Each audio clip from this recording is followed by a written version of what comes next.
Episode 45, another hump day. Good afternoon, good morning, good evening, wherever you're tuning in from.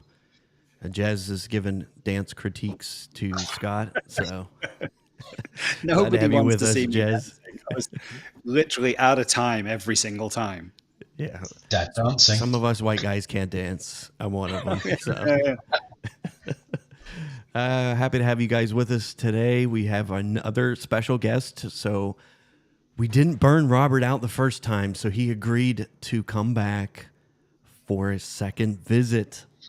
So we're happy to have you rejoin us in the hooliganism that is the Not an MSP show. You do look like Appreciate you're in you, heaven Robert. today, Robert. It does, doesn't it? It's just a very, very boring. I can see. There's the big screen. We thought it was Just a padded boring. room for a second. So Boardroom. Yeah, not yet. Not yet. You haven't done with me yet. good stuff. This is our Ask Us Anything.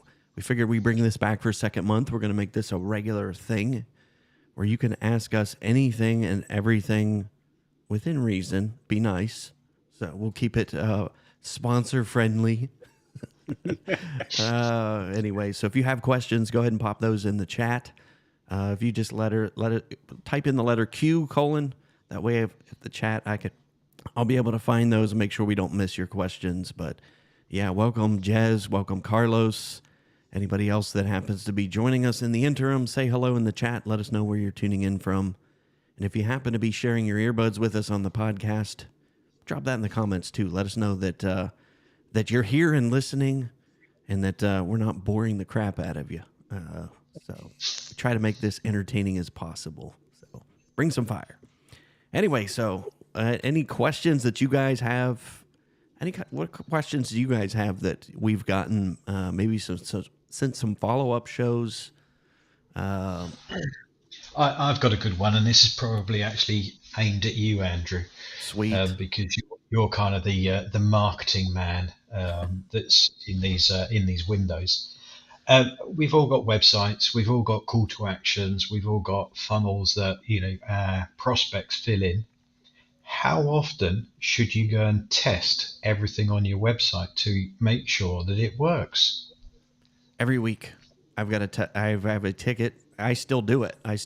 Every week I have a ticket to go in and test all the forms. Yeah. So for me, it's minimum weekly. But yeah, that is a great question. So it's because I was working with another MSP last week, and they had what I thought was a really, really good landing page and call to action. And it was like, oh, you know what? I'm going to fill in this form and download that PDF because I'd really like to know. And the form didn't work. You could fill it all in, but you couldn't hit the submit button. The submit went nowhere. And when I contacted him, he said, well, that page has been there for nearly a year and we've never had any results. I said, well, you've not had results because it doesn't work. Oh man! Wow. yeah, it's kind of one of those simple things. We all have those PSA tools. I have a recurring task in ClickUp that actually goes through all of my sites. That's a Thursday afternoon task for me, doing any plugin updates, testing forms, all that good fun stuff. So yeah, nothing's worse than that. I just couldn't believe it. If you build these things, test it. You got to test it. So yeah. Yeah, I feel like that was slightly aimed at me WordPress. because something I've done recently is I've got my forms are set up and they're working okay, but where I've been playing with like the lead gen and the funnels and all those kind of things, some of the funnels I think I deleted, but I didn't delete the form. And I think so early this week, someone filled in one of the lead gen, the funnel kind of forms.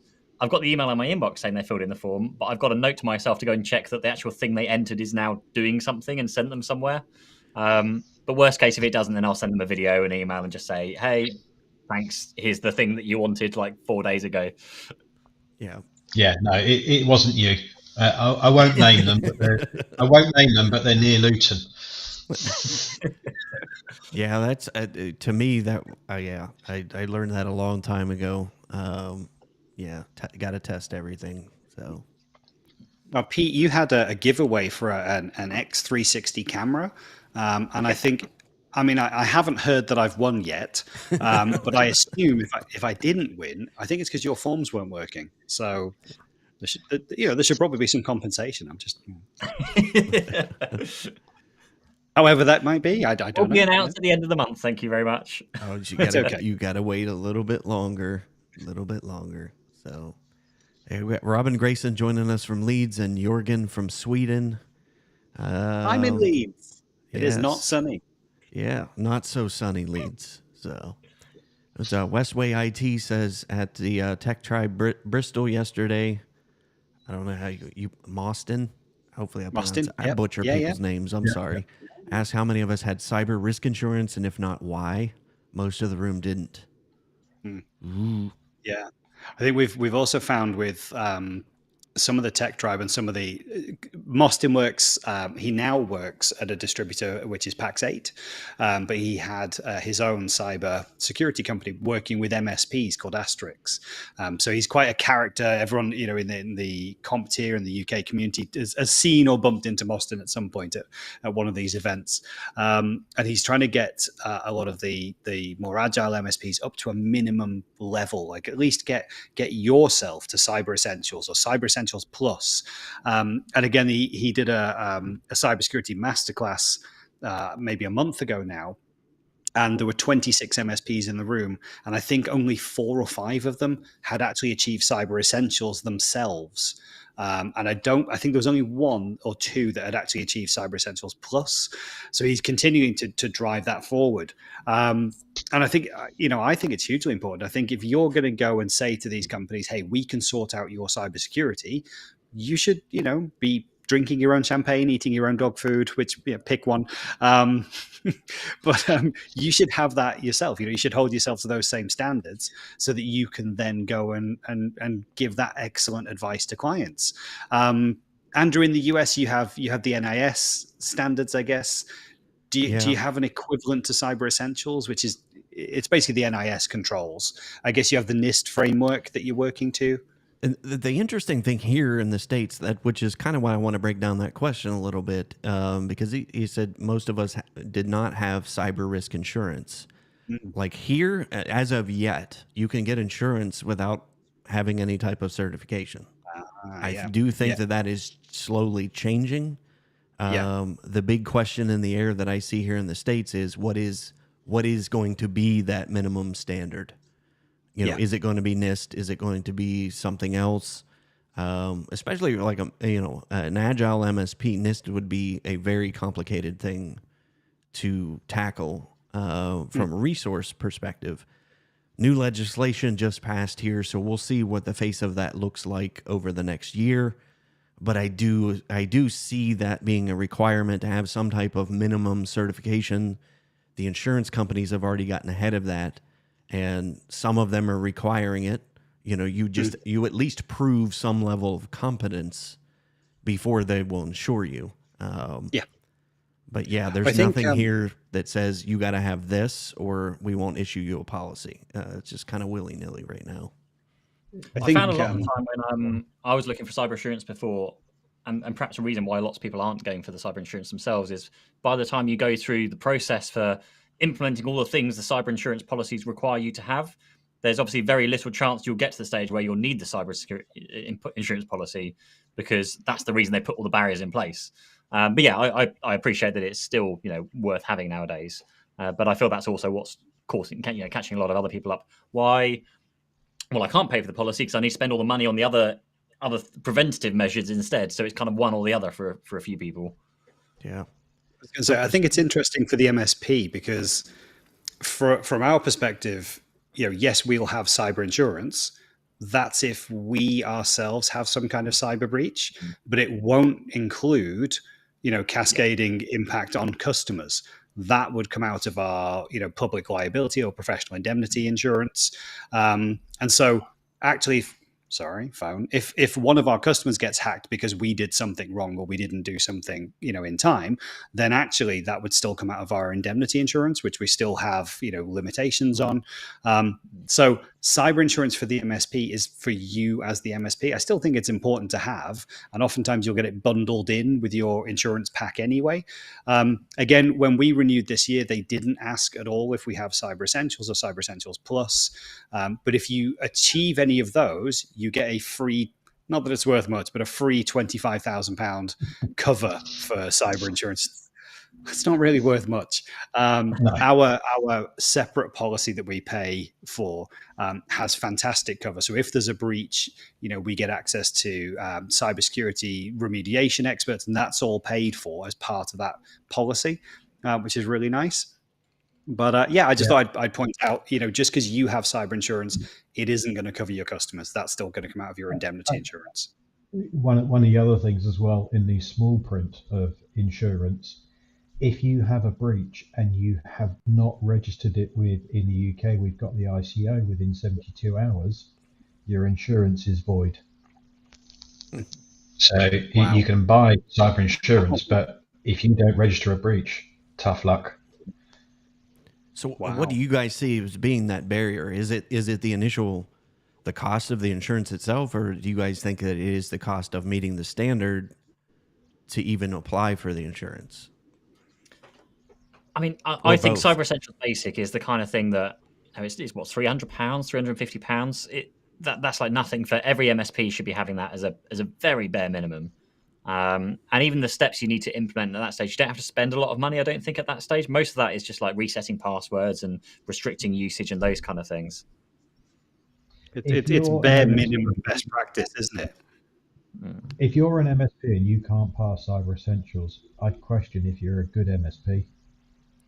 Yeah. And that's why I'm hoping, there's that battle between, should you legislate, should you not legislate? Like I'm finally happy to see some type of movement being done for that. Just because it makes us all equal in that field where, because it's hard to, cost, our cost is this, our prices are this, and it's just all over this. It is literally the Wild West here in the States because there is no any type of regulation. Like there's regulation to paint my nails here if I wanted to do that, but there's no regulation for IT. Well, that's because everyone just sues everyone else out there, surely. Exactly. So, I'm glad they're finally putting some barriers around that. I just saw that this morning. I'll have to go pull up that article that the ransomware payouts went down by like 40% last year. So I'm going to dig further into that article that I saw as to what they're attributing that to. Are we getting better at doing our jobs, keeping the bad guys out? It's just less people are reporting what they've paid. Especially because here it's against the law to pay, ransomware. Carlos did have a question. I'm going to go ahead and pop this up. It's a little bit of a lengthy one.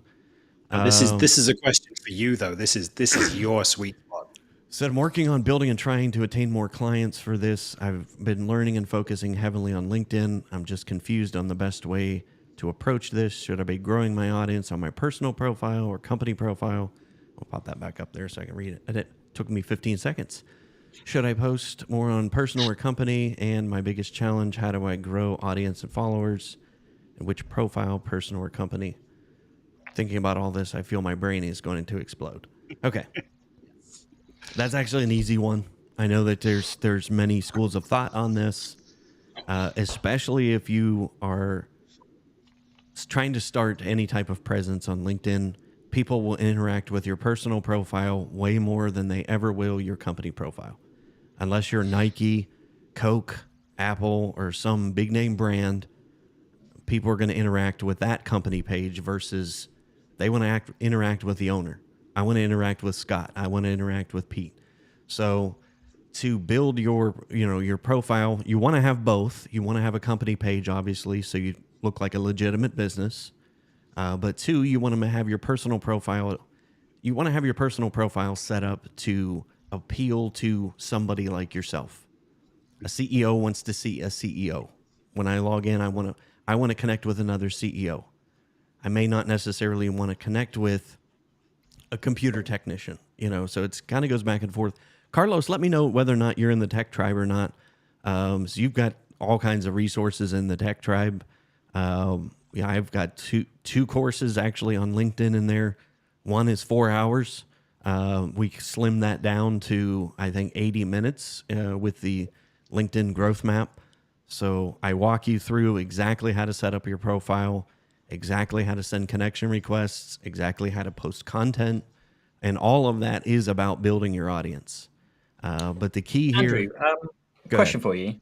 So I completely agree with focusing on your personal profile because people deal with people. That makes sense. So the question, therefore, is then what do you do with a company page? Because the only thing that I've really suggested is just sharing your personal updates through the company page, and then maybe using the company page to post like announcement-y kind of things, like hiring new staff, or we've just won an award, or those kind of things.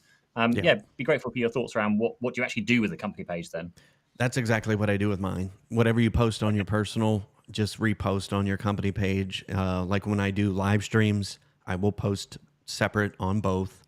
So yeah, eventually, you'll get those followers. You'll get it. The benefit too is somebody follows your company page and they're connected to you personally. When you make a post like that, they'll actually see it twice.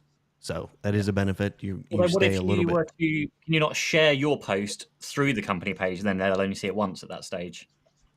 Sometimes it depends on what it is. Like when I post my live streams, it's a separate post. It's a single post on my personal page, and then I'll also make a separate one through the company page. Like we set up one for this show, just because when people can tag my show or they can tag my company, you have a company page that allows that. So, but yeah, it's a catch-22. It's you got to have it, but when you're starting out, especially, I'm also suggesting don't go and just invite all of your LinkedIn contacts to your company page. That really annoys me.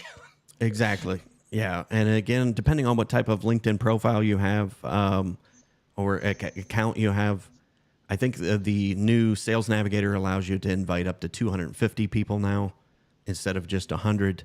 But yeah, again, that's one of those things that I have a task created in ClickUp to go do that every few weeks. I don't just select all. Go through and look to the people you've interacted with, you've had conversations with, then invite them to to like your page. But yeah, you got to get that personal connection to start building an audience. So, but no, that's a great question, Carlos. I don't know what's going on with LinkedIn at the minute either. So, Carlos, if you're struggling to get traction and views, we're all, I think, seeing the same thing. Is we're putting out posts that we think have got valuable content, or invites to events that we're running. We're running a LinkedIn live event next week, and it's been pushed out to like 300 people. And we've continually tried to repush that article so that we can try and get some people to sign up to a LinkedIn live event that's happening on LinkedIn. And there's no exposure to anybody. Yesterday and the day before, Kaylee and our team actually went around and manually invited 200 people that were interested in the previous live stream because they hadn't even seen the post. And literally, just doing that one process, we've doubled the amount of people that are coming to the live stream next week because LinkedIn just isn't pushing the content out. Compare that with, we put a post out that said, what's your favorite pancake topping? And we were swamped with thousands of impressions and comments and clicks. And you're just like, really, LinkedIn? I'm trying to get someone to a live stream on your platform, no traction. I ask about pancakes, woo! Everyone sees it. It's just nuts. So I don't give up, Carlos. It's a really slow process to build that. Consistency is key. I think that's all the key things that we would say, as well as you have to keep, putting stuff out there. And God, don't do the boring stuff, right? Don't be going, hey, 99% of cyber attacks could have been prevented if you turned on multi-factor. Nobody cares. They just don't care. I know I've had that feedback before, so people do care. They really don't. Put stuff out about you, about your people, about your business, and that's what's going to make it really attractive and have people want to work with you. Show some of you, show some of the business. Some of the best posts we've had and best relationships we've built is because they've seen just a little bit of the inside of what it's like to work here at Cloud Nexus, and some of the stupid videos that we've done just kind of show more of that personality, and that's what's kind of encouraged people to work with us. I was going to say, I've watched some of those videos, and I actually questioned, do you actually do any work at Cloud Nexus? Now it is, it's going back to the That's the LinkedIn magic about market algorithm. differences, though, isn't it? Yeah, to Pete, you can attest to that on the YouTube side. Algorithms are algorithms; they screw with things without warning. LinkedIn changed something in the algorithm 3 weeks ago, and because we saw our engagement from the first part of January to the second half of January into February drop almost completely in half. Again, it's nothing that we're doing or not doing. Again, it's just one of those things you just got to stay consistent. There aren't any hacks. As soon as you find the hack for it, they'll change it.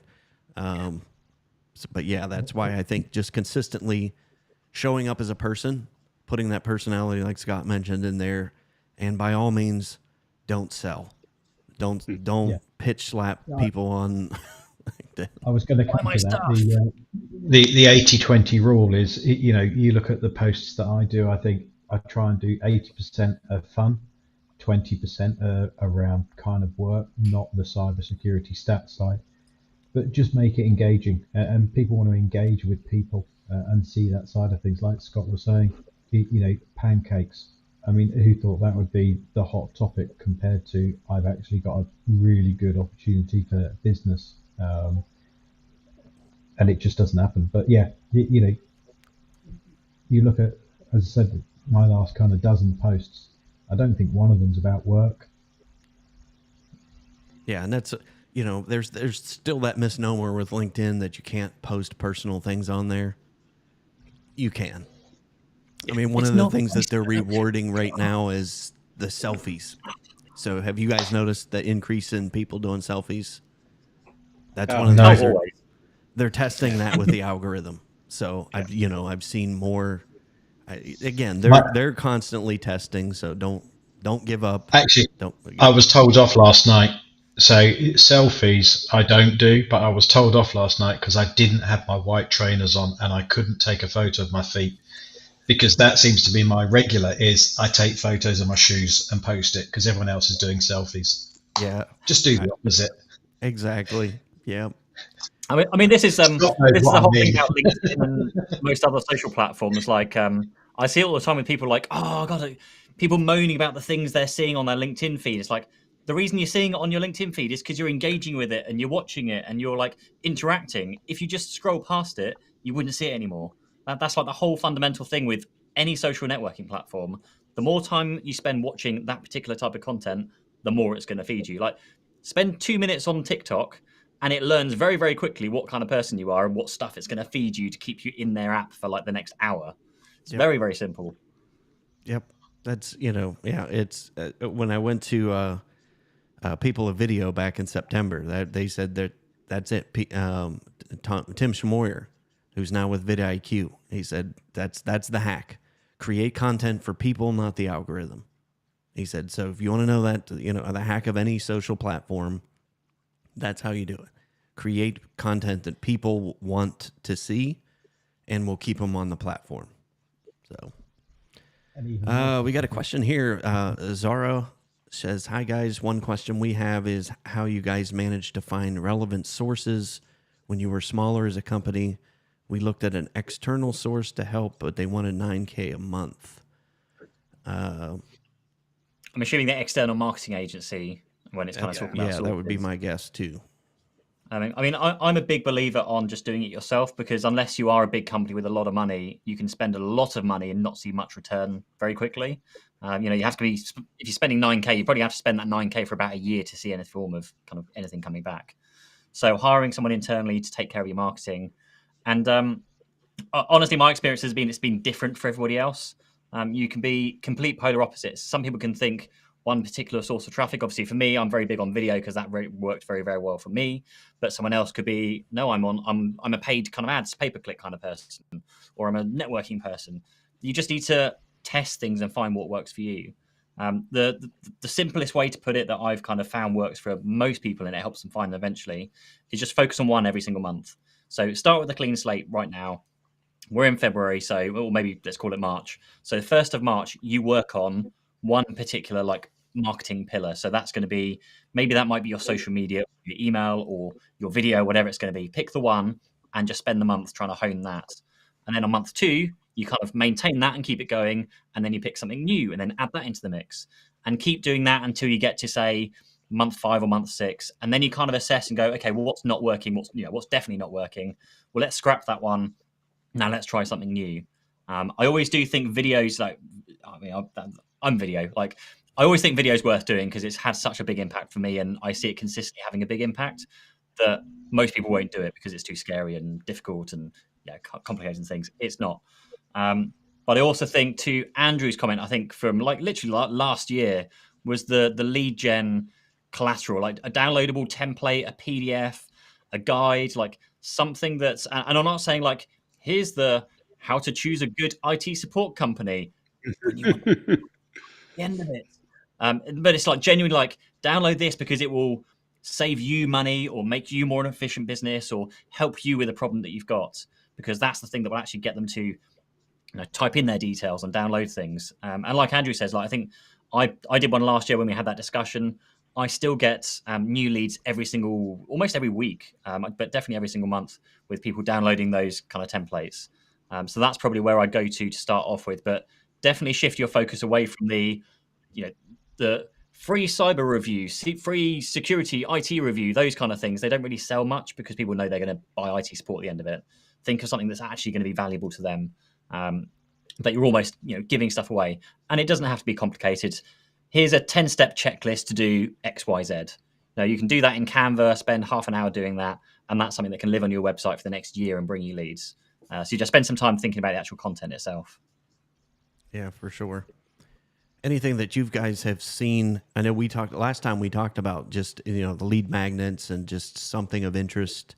We kind of brainstormed that. Anything that you guys are seeing, particularly for you, like Scott and Robert, in the MSP space that is people are interested in, or what is a problem that they are facing right now as a business owner when it comes to tech or just anything in general?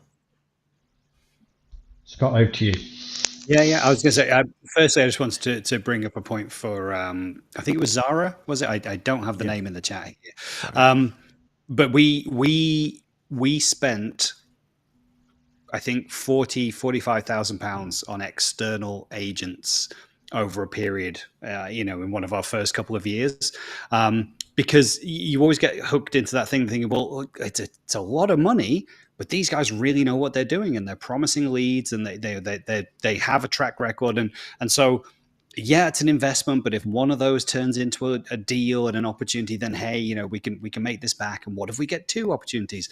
And so that big ticket number kind of almost convinces you that it's the right thing to do. And genuinely, in our experience, we spent, like, say, over 45,000. We got 0 return on any of that.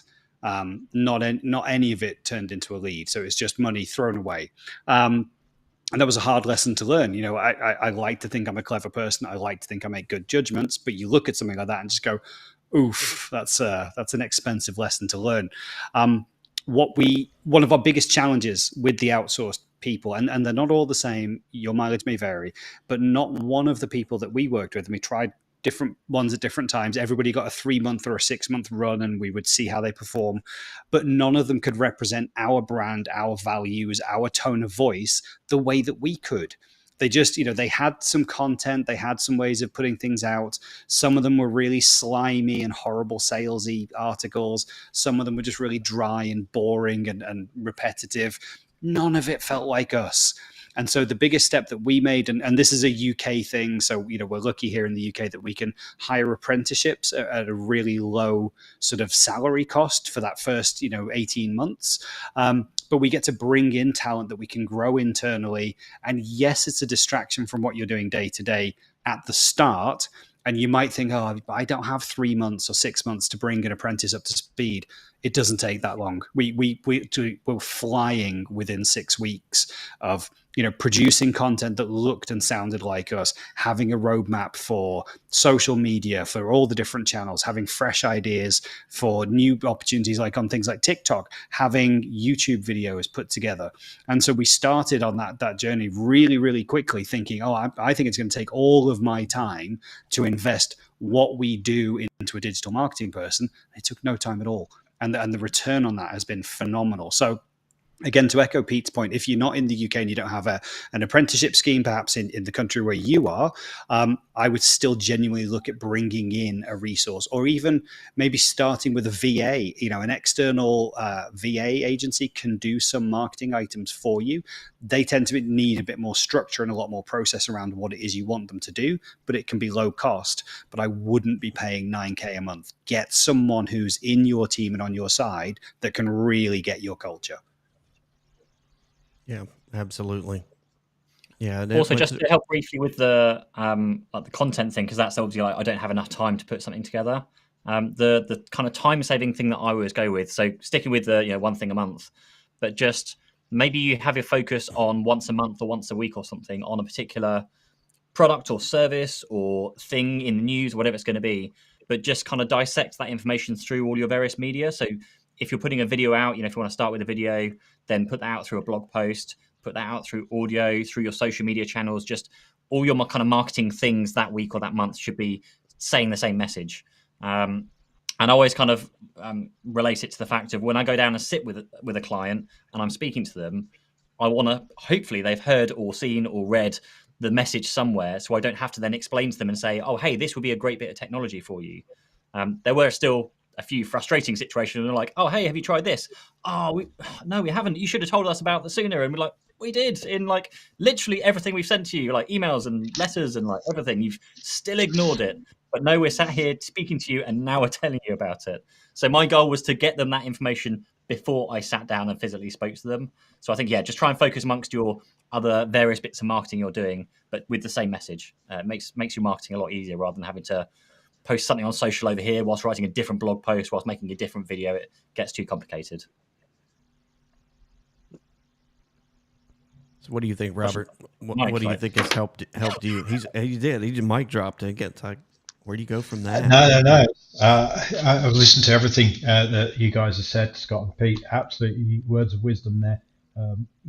Don't discount outsourcing it. Get somebody in to help, like a VA or something.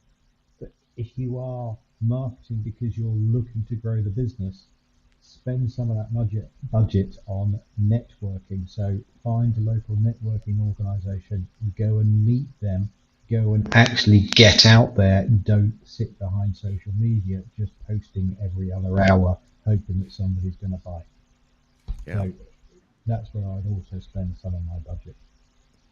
Yeah, and I look at that, a $9,000. If you've watched this show, you guys know I talk about lunch and learns like a lot.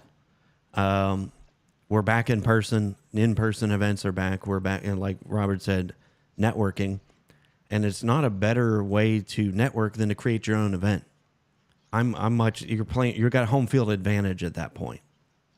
When I create my own event, I'm more comfortable with that, and I can invite people.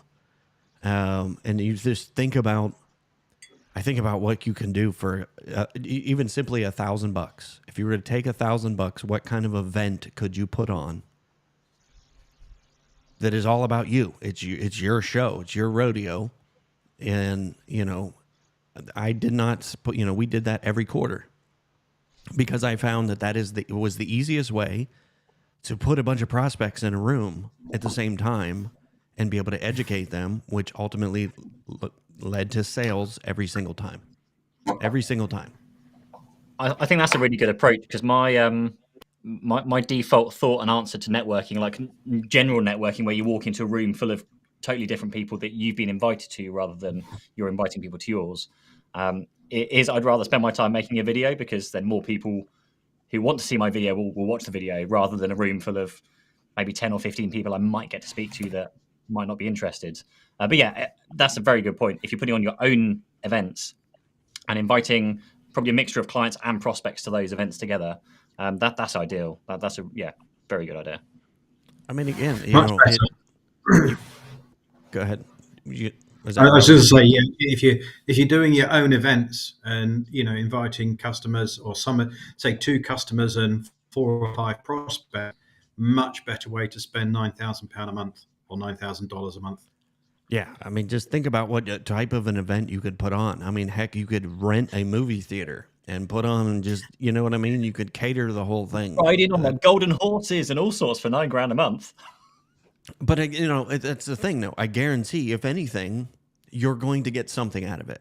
If at all, people will never forget that event. You know what I mean? If you're going to drop $9,000, I never spent more. I think the most expensive event we put on was like $700, and that was we brought in lunch, and the only reason it cost us that much, we did a couple giveaways. We tested doing some giveaways. But go ahead, Pete's got a thing on giveaways. If you get MDF funding, so I'm just thinking, if you're spending money on events, speak to your vendors because they'll give you money for the events as well. They'll give you stuff. Sophos was one of our sponsors, so they gave us T-shirts. They gave us these little cybersecurity booklets. You'll be surprised what they have that they'll send you. I connected with the Sophos rep up in Boston, and I said, "Hey, I'm putting on an event. Is there anything you can do? Anything you could send us to put in the little gift bags for people?" I got a whole box of these little cool books, like comic books about cybersecurity. I got T-shirts, stickers, the whole thing. Did the exact same thing with Microsoft. We got free Office and Windows licenses to give away. Didn't cost me a penny. I don't know if you guys, Robert and Scott, have any. Do you know who's good at? I don't want to say like good at giving you money nowadays, but I know Datto used to be very good, and they were very open to helping you with those things. I don't know if they're the same since the Kaseya buyouts. Microsoft used to be good. I'm not sure. I don't know. We're not Datto or Kaseya partners, but certainly the vendors that we do work with, a couple of them have deep pockets, and we're exploring those pockets. Speak to distributors as well, because distributors can access the vendors. That might be worth a shout. Yeah, exactly. And connect with, like Microsoft had an office in Columbus. So that's what I did. I connected with the people that I on LinkedIn. I found out, okay, who works in that office. So I connected with them. And I'm like, okay, I'll invite them to coffee and just tell them, hey, this is what I'm looking to do. They'll get you connected with the people that even if it's not them. That's exactly how I got, 2 or 3 Office licenses and Windows licenses to give away for free. He's like, yeah, we'll get you anything you want. Didn't have to go through MDF, didn't have to go through any type of, super in-depth process. He's just like, here, send them over. So it's a great way to advertise. We work with 2 vendors really, really well at the moment. One of them's a Disty up in North Yorkshire, and the other one is our partners at Terra, who obviously invest quite a bit of money in us, but we do sell a lot of their kit. So, yeah, if you don't go and ask, you're missing out. That's the thing, isn't it? Just go and ask. Yeah. So, yeah, I mean, you'll hear me beat that drum over and over again, about using LinkedIn to get people to show up. Craig Allen said, it's great to hear an MSP actually understanding the value of LinkedIn for business growth. Few do. And yes, personal profile first, but you must ensure both are fully optimized. Pages are definitely, put that back up there. So I can't read fast enough. Pages are definitely getting more support from LinkedIn today, though. So watch this space. Yeah. So newsletters, again, it's just that the testing of the algorithm. But that's how I came upon LinkedIn as the strategy for me, was for Lunch and Learns. That, I was doing a Lunch and Learn event, we're 2 weeks out, and I only had like 7 people registered.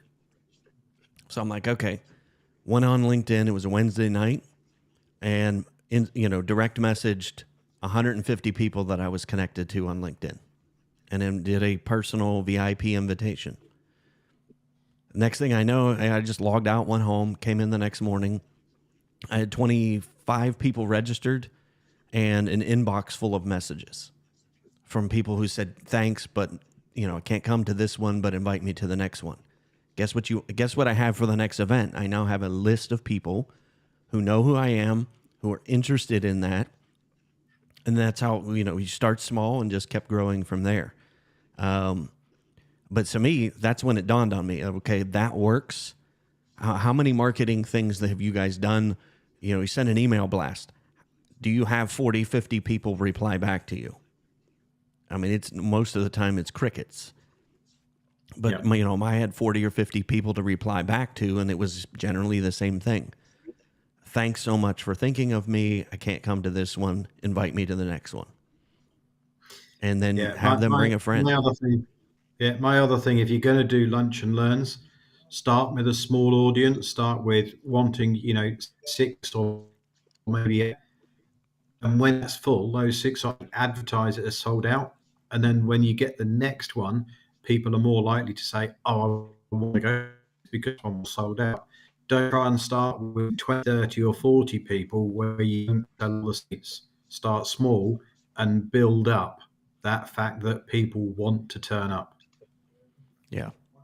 And again, if by the end of it, I wasn't doing the whole presentations either. We got our customers involved. I had attorneys as clients. I'm like, there's great content that an attorney can bring to a lunch and learn. And he did. We had an attorney speak about bring your own device. I did the tech side of things. Here's how you do it. Here's why you do it. Here's some things to think about. And then the last hour was case law of what can happen to a business owner by allowing them to bring their own device. So anyway, I could go on for days about that. So think about, there's 2 ways. If I would have had $1,000 to spend and I'm an MSP right now, those are the 2 places I would invest in, would be either lunch and learns, either in person, or like Pete said, video. Doing things like this, and I beg MSPs to steal this format of what we're doing right now. Steal this format right now of doing a live Q&A, and don't worry about where you're going to get the content from. Just open up your PSA tool and answer the questions that come into your ticketing system. But do a live Q&A where you can build rapport. Prospects can actually see. If a prospect jumps on here, I now am building know, like, and trust without selling you anything. I'm answering questions and proving that I know what I'm doing. And I'm building that rapport. And I have begged my coaching clients. Those are 2 things that I recommend that they do. You got to build your own buzz, whether that's an in-person or an online event. Do video and steal this format. Steal this format of doing a Q&A, even if it's once a month. I can attest to this as well. I literally had a call drop in through Calendly for a call today that I had about an hour ago with a brand new organization that wants to work with us because they'd watched this show and just go, I think I like you guys. I think I like what you've said. I like how you talk. I think we could work really well together. Can we, explore a couple of projects? And I'm like, yeah, cool. Let's do it. And in fact, the first part of the call was, I didn't think we'd actually get to speak to you. I've heard you on the podcast. And you're like, yeah, but this just works. We're not here to sell anything or do anything, but it does get people the opportunity to see who you are and hear from you. And I just wanted to touch on, we mentioned the consistency part for Carlos earlier. And in the comments, and one of the people who's asked a question is Craig Allen, the Black Knight, and we popped up his thing earlier. Now, so far as I know, Craig, we've never met, but I know who you are. I've seen your content consistently. As soon as your name popped up in the chat, I was like, oh, he's kind of LinkedIn famous. That's cool. There he is. But like, Eve, I know Craig because he posts so well and so consistently and so interestingly. And also, he's also got like the Black Knight thing after his name. You're like, what's that all about? And then you see, and then he's got the chest piece with the Black Knight on his materials. Okay. But he's just got something interesting and different about the content that he puts out. And he does it so consistently that I literally kind of did a fanboy moment and went, oh, look, it's Craig Allen, the Black Knight. And so that's just testament to that consistency that we were talking about, Carlos. If you have to start small and you have to keep repeating and going for it.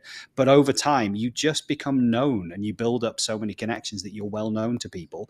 And that consistency helps with top of mind. You're not always going to hit people at the time they need your services, But if you stay consistent, you stay top of mind, when they do have that need or they do have that thought, who's that guy I see all the time? Yeah, the Black Knight. I need the Black Knight. And then they'll go and find you and book in a call. Yes. Hi. He's waving. Hey, Craig. So we got to get him the voice, you know. The Black Knight. You need to have a voice changer for your podcast, man. So, and again, it's just that entertainment factor. I mean, you touched on it. Having something in your profile that builds curiosity. I mean, it's just that's another thing I picked up at People Video, Pete, was you have to have something to build curiosity. You know, even in mundane topics like cybersecurity, if you can have something that builds curiosity, where I want to click through that content, that allows people to get to know you. And I think it's like I said, it's very underutilized in the tech industry, especially in the MSP space. And again, it doesn't have to be super high quality production when you're starting. And I think that's the fear that people have. You know, Robert, you've got a laptop in front of you. Like, it is so simple. The quality of video through, you know, webcams and your phone, you can get started doing this. It's not super complicated. So maybe also, go big through shout and make sure out I to didn't miss Tim, any who's questions on the chat as well. Who's that? Sorry, go on. I was going to say, Tim Kidney's on the chat as well. He's listening in whilst he's busy making dinner. But yeah, you know, Tim responded to one of our challenges of just do it, and went out there and made a video. He said it took him 2 days. It was 2 days, I think, to work up the courage to do it, but he did it and he put it out there. And again, the response back was lovely, just to get to see him and his personality. And you could see in the comments, people were like, yes, Tim, go for it. And it's just, again, such an easy way. I don't know if he used his phone to do that, but it's so simple. And I know we bang on about video a lot, but again, I think for each of us, it's been transformational in different ways for how we've got to work with people. And the thing with video, like I said, it's you can repurpose it in so many ways. Like when we're done here, the audio is automatically, you know, built using the app that Ecamm. All I literally do is take the MP3 files, dump them into Descript. Podcast is done. Send that to Transistor.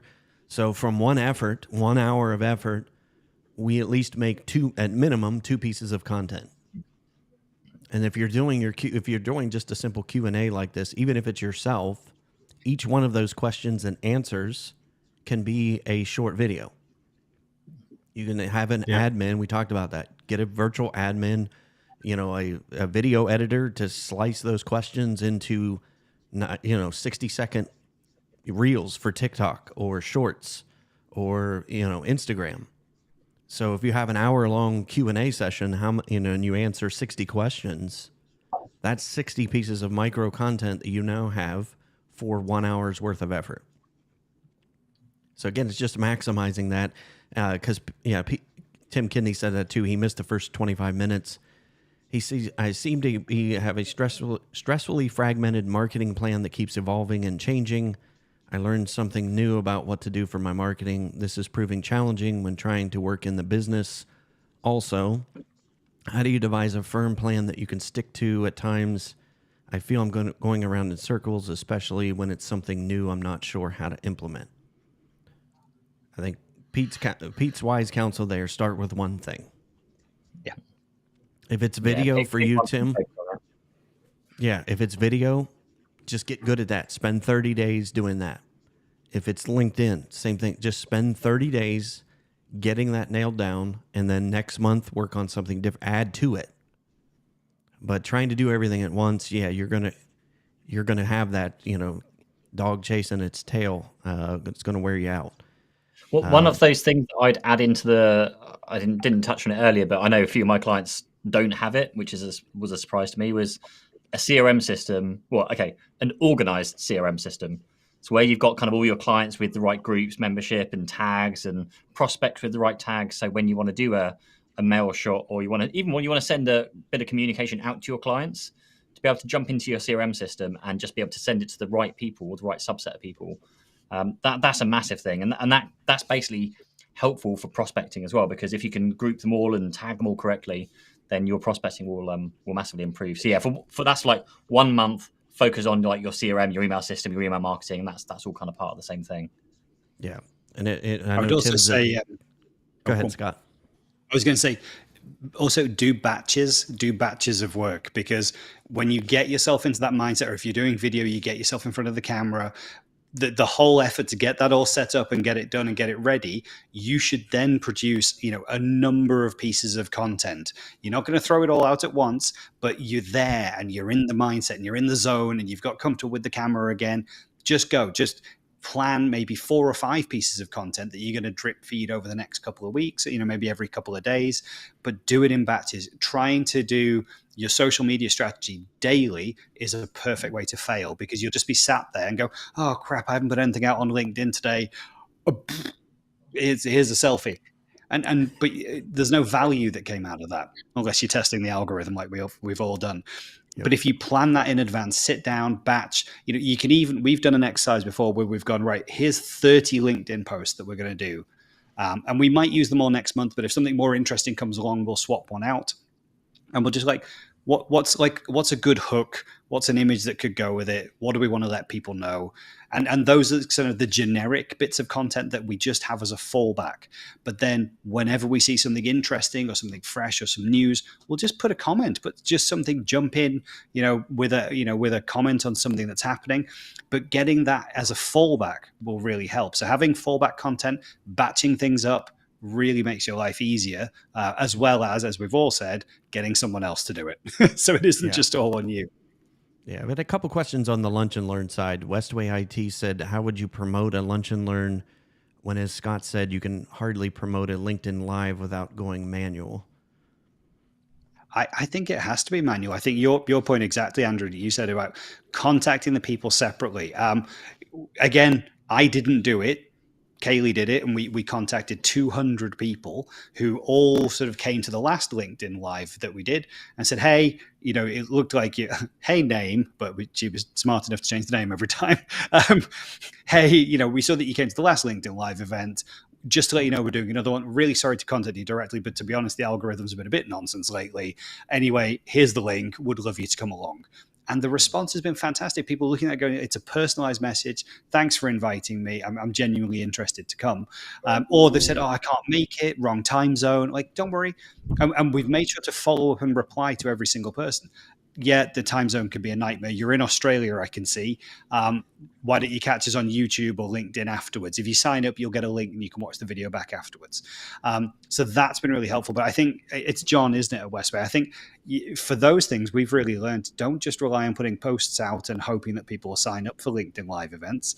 I think, especially for your Lunch and Learns as well, as Robert said, you probably want to be really tactical about who you're inviting. Keep the guest list short, make it valuable. Maybe it's 6 or 8 people, but go and manually contact them. I think that is a really great way to do. Social is kind of a broad brush shotgun approach, isn't it? We want to get a message out and everyone to see it. But a Lunch and Learn or a LinkedIn Live is more tactical. We want to invite the right kind of people to those things. Yeah, because you can create the event using the events feature on LinkedIn, even if it is an in-person Lunch and Learn. And you can actually have a registration page if you require a registration page that's off of your website. So you can have that native event in LinkedIn. But like you said, Scott, you can actually go in and invite people to that event from your LinkedIn list. And I actually keep a list. Robert, you're on a list. You're on the top of the list of people who've watched my LinkedIn Live show. So I know people that have interacted with it. And it's the same thing. Have a list in Sales Navigator of people that interact with your events, whether that's a Lunch and Learn or if you do this type of format, have your own Q&A show or just a regular show. Have a list of people where you have that in Sales Navigator, and make sure that if you're doing something special, that you have the ability to see that list. So I think it is very much manual, but it is, if you, like Robert said, if you keep that list small, it's very manageable. It's extremely manageable. Yeah. If you're doing Lunch and Learn for 8 people, you're going to go out and advertise it to 20 people. So it's not that difficult to send 20 direct emails. And okay, you get 3 responses. Then you send it to another 10. then another 10. And before you know it, your 8 people are booked in. Keep Yeah. it small to start with. It comes back to the like the dream list clients. You don't want to necessarily broadcast it for everybody because you want to pick the ones that you know you're going to be a great fit for. See, I'd rather pick the 5, 6, or 7 people to invite rather than send it to a 200 and just hope that we're going to fill the room, even though they might not be the right, they might not be ready to buy for any reason. Yeah. Yeah. So Eric had a good question again. Lunch and learn. Where do you recommend having a lunch and learn? Would I look at renting a hotel conference room or something like that? Shoot with what you have. I lucked out in the space where I was renting office space on the first floor. Had 2 giant conference rooms that I had access to because I paid rent there. So it didn't cost me a penny to have the room. All it cost me was the money to feed people. So look for some co-working spaces is another one. Yeah. If you're not lucky enough to have the conference room like Andrew had, one of the key factors to look at, if people are having to drive there, look at parking. Because if they can't get parked, they'll drive away. So make it easy. Yeah. But yeah, look for co-working. A lot of the co-working places have conference rooms. And again, hotel conference room is probably going to be the most expensive for you. But yeah, start small. Even if it's a coffee shop. I've done that before. A locally owned coffee shop that had a large back room. We're like, hey, I would like to do kind of a small, event. Can I rent that back room? And they're like, sure. Yeah. If you're doing lunch and learn, think about bed and breakfasts. Yeah. Yeah. Doing lunch and learn, think about a bed and breakfast, because by the time people have had breakfast and gone, that breakfast room is not being used for the rest of the day. So go and hire a B&B. Yeah. You had one more to add in there. Great win. Did you have another I was suggestion? going to say, if you have the space, I would always do it in my own offices because I'd rather have the prospects. Sorry, I don't want to call them prospects, but the friends you're going to invite into your world. Bring them into your office to meet you, meet your staff, see your offices. Just kind of show them that you're a proper business, because there are a lot of IT businesses and people out there that are working from the back of a shed and lots of kind of, I don't want to call them unprofessional because lots of growing businesses obviously, but yeah, if you can bring them in, because you can then it gives you a chance to do the magic moments of okay, remember how they take their teas or coffees, or even ask them when you're kind of inviting them, what's your favorite cake or your favorite drink or anything like that, because you can note those down. And if you ever speak to them again, if they ever come in for a meeting again, you can have the tea or the coffee the way they like it already waiting for them. You can have a favorite slice of cake waiting for them. If you ever need to apologize, you can post them a slice of their favorite cake. All these kind of things you can do just to kind of go that little bit extra that most people won't bother with. Yeah, huge impact. Pets is the same thing. I've found that if you can find out, what the pet's name is, there's just so many things. I found out 3 weeks ago. Yeah, there you go. Scott, I've forgotten to say thank you, but things like this, like sending out a £10 gift voucher thing for when I don't really feel like I've done anything to deserve it, but thank you very much. But things like that you can send out to people as a thank you for coming along, and it makes a big difference, even though I've not said a single word until now. If you were to do a marketing campaign, again, if I go back to that, if I have $1,000 to spend on marketing, that's what I would do. I mean, I did a live stream 3 weeks ago, and I think we had 6 people that I talked about my dog, and I had 6 people talking about dogs in the live stream. But I found out what type of dog they have, what the dog's name is. Guess what I now have the ability to do? I take that personal step in sending them dog treats, with the dog's name on it. It is those little things that we think have to be complicated, and they're really not. Yeah. There's just so many things you could do with marketing these days, but that is outside the norm and will work. So if you guys want to chime in there, I'm going to make sure we didn't miss any other questions too. So I think it is genuinely that. It's the gift boxes, like Scott's doing a smashing job with all of the things you're doing there, mate. Like the gift boxes you send out, the welcome boxes are incredible. I've still got my water bottle. I've still got the little Claudio. I think he stuck to my daughter's bedroom door. Yep, they still work. So just it's stuff like that stays, and that's the thing that I think it was it Data that was doing some sessions throughout COVID where they'd literally pay for your pizza. They'd send you like a £10 or 10 voucher, and they know, of course, that that is probably the same price or maybe more affordable than putting on an event that they can put on at the time. But it's just taking that marketing spend and spending it in another way that still works, and they know that that's going to deliver a return. Yeah. There's just there. Yeah, we should probably do a whole show about that. Just like different types of marketing that really make an impact. You got to touch on that. I've been to a virtual whiskey tasting. Somebody did a Zoom meeting, and again, very small event. And she sent out whiskey bottles ahead of time, and that's what you did. You got on the event, and nobody got hammered, thank goodness. But again, just thinking outside the box, I'm like, okay, that's a really cool idea, but I'm not going to forget that event. I'm not going to forget that vendor. You're going to remember those things, and that's the hardest thing with marketing is staying in people's attention span. And those are the things you do it, and I think it's just really easy to do it now more than ever. So it's West Bay IT said Leo the Daft Zoomy Golden XD. Is that an inside joke for golden somebody? Retriever. It'll be his dog, I guess. Okay. He's got Leo, a daft golden retriever who loves to jump on Zoom calls. I'm guessing. But you see, that's the thing that you make note of. You make note of those things that somebody's not going to tell you that in a sales process. If I'm sitting down in a sales meeting, you're not going to find that stuff out. And there's so many things you can find out. Who do you use your phone system, and what's the name of your dog? Yeah, and I think again, that's a benefit of that. So maybe we will do it like a whole show about just secondary marketing ideas, creative marketing ideas that don't cost a whole lot.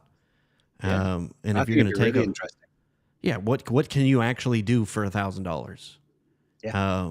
Because you probably get that. I mean, a lot of people, should I do Google Ads? You know what I mean? And I've seen people drop $1,000, $2,500 on Google Ads in a month and get zero. Yeah. And I'm like, for $2,500, think about what you can actually do that would make an impact where at least one person would remember you. And that's where I would spend it. So, did we miss any questions? I'm looking back through the comments here.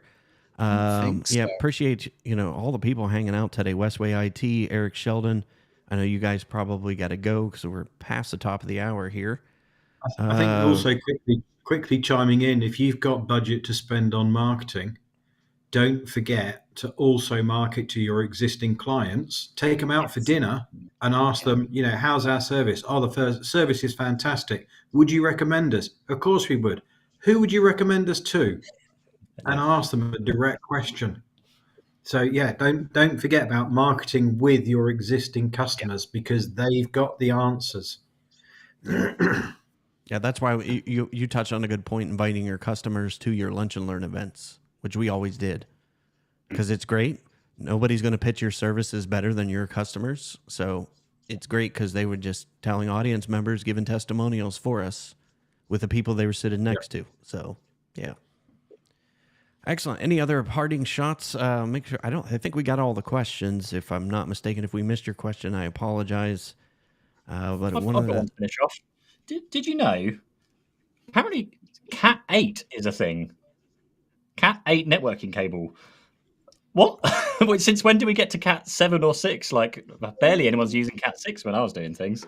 Yeah, my brain stopped at Cat 6E or whatever. I didn't know we had a 7 or an 8. Yeah. This is actually Andrew, you'd love it. It's an orange. I was going to say that is in the best color ever. So it is orange. Yeah, I haven't been able to find them. Days, look. Yeah, Robert knows the orange. I had orange patch panels. I found a company here in the States that did orange patch panels.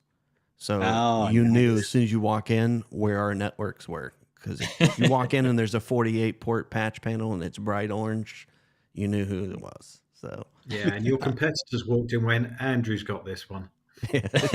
We're just going to turn around and go call it a day. So Eric said this is fantastic ideas on more focused marketing instead of just shotgunning everywhere. This is exactly what I needed to hear today. Lots of ideas and things spinning in my head. Appreciate you all. So Awesome. we helped one person, at least one person today.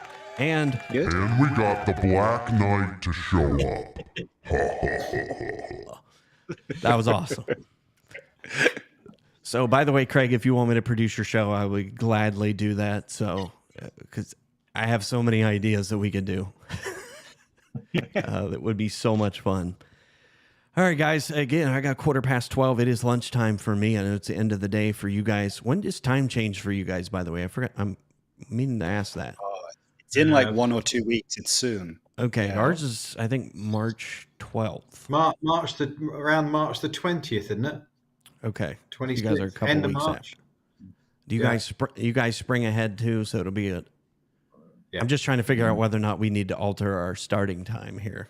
So We'll figure it out. We'll jump on the WhatsApp and we'll Doesn't figure out. affect me, what it'll time. affect Richard.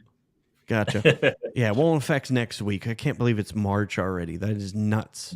We're into the last month of the first quarter already. So actually got that one. I think there was one more comment in here. Westway, thank you for showing up. Appreciate that. Craig, I got the laughy emojis from Craig. And Tim Kidney said the content of these shows and all the other media you produce is epically valuable. Thank you all from the Funky Mouse. See there again. There's so many things you could do with that are memorable, that people will remember. Carlos, thank you for showing up from New Jersey. Appreciate you. And again, if you're listening to this on the podcast, sharing your earbuds with us, thank you for listening. And if you're hanging out on YouTube, be sure to like and subscribe to the channel. We're trying to do some things this year with bringing some more interesting content to the great folks who are tuning in every single week. We appreciate every single one of you. So, all right, guys, that's going to wrap it for us. We'll all see you all. I think, Robert, we'll see you, March 22nd. So we got you again on the 22nd. So we'll have some more fun. Unless he goes AWOL again in between. Exactly. We'll see. We appreciate having you with us today. It's always a pleasure, my friend. I can't wait till we can actually meet in real person. I've not met any of you guys in real life, so I can't wait for that. It's like we're besties virtually, but one of these days we'll become besties in real life. So, all right, guys, great show again. Thank you, Craig Allen, the Black Knight. Who is Rick Tubb anyway? See, Steven's going to tell on you, Craig. So, The Black Knight.